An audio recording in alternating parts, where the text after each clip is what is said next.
മറ്റൊരു വാർത്തയിലേക്ക് വരുന്ന 3 മണിക്കൂറിൽ സംസ്ഥാനത്ത് ഒറ്റപ്പെട്ട ഇടങ്ങളിൽ മഴയ്ക്ക് സാധ്യത. 5 ജില്ലകളിലാണ് ഇടിമിന്നലോട് കൂടിയ മഴയ്ക്കുള്ള മുന്നറിയിപ്പുള്ളത്. കൊല്ലത്ത് ഓറഞ്ച് അലേർട്ട് നൽകിയിട്ടുണ്ട്. 40 കിലോമീറ്റർ വേഗത്തിൽ കാറ്റിനും സാധ്യതയുണ്ട് എന്നാണ് വിവരം. അതേസമയം തീരദേശത്ത് കാലവർഷ മുന്നൊരുക്കം ശക്തമാക്കാൻ മന്ത്രി CP ജോണിൻ്റെ നേതൃത്വത്തിൽ ചേർന്ന യോഗത്തിൽ തീരുമാനമായിട്ടുണ്ട്. സനീസ വിശദാംശങ്ങൾ നൽകും. സനീസ, മഴ ശക്തിപ്പെടാനുള്ള സാഹചര്യങ്ങളാണ് എല്ലായിടത്തും ഉള്ളത്. ഈ ഒരുക്കങ്ങൾ, അതായത് ഇതിനെ അതിജീവിക്കാനുള്ള കാര്യങ്ങളുടെ ഒരുക്കങ്ങളൊക്കെ സർക്കാർ സംവിധാനങ്ങൾ ഒരുക്കിയിട്ടുണ്ട് അല്ലേ?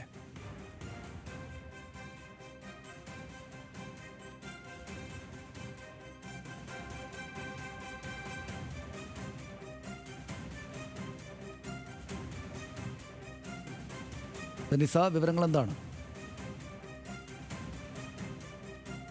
ഏതായാലും 5 ജില്ലകളിലാണ്. സനിസ, വിശദാംശങ്ങൾ എന്താ?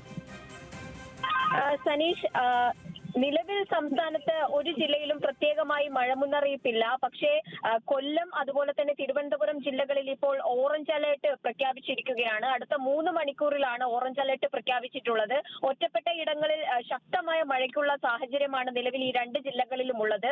സംസ്ഥാനത്തെ എല്ലാ ജില്ലകളിലും ഒറ്റപ്പെട്ട ഇടങ്ങളിൽ ഇടത്തരം നേരിയ മഴയ്ക്കുള്ള ഒരു സാഹചര്യം കൂടിയുണ്ട്. പക്ഷേ പ്രത്യേകമായി ഒരു ജില്ലയിലും മഴ മുന്നറിയിപ്പ് നൽകിയിട്ടില്ല. കൂടാതെ തന്നെ കാലവർഷം വരുന്നതിന് മുന്നോടിയായി വിവിധ തരത്തിലുള്ള ഒരുക്കങ്ങൾ സർക്കാർ ഇതിനോടകം തന്നെ ആരംഭിച്ചു കഴിഞ്ഞിട്ടുണ്ട്.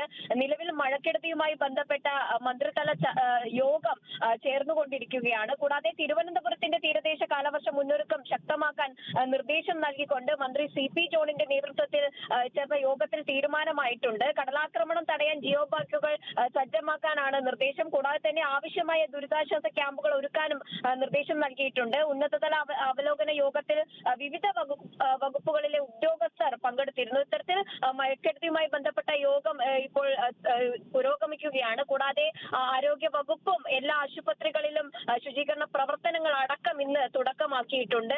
എല്ലാ തരത്തിലും കാലവർഷത്തെ പ്രതിരോധിക്കാനുള്ള ഒരുക്കങ്ങൾ സംസ്ഥാനത്ത് തുടങ്ങിക്കഴിഞ്ഞു.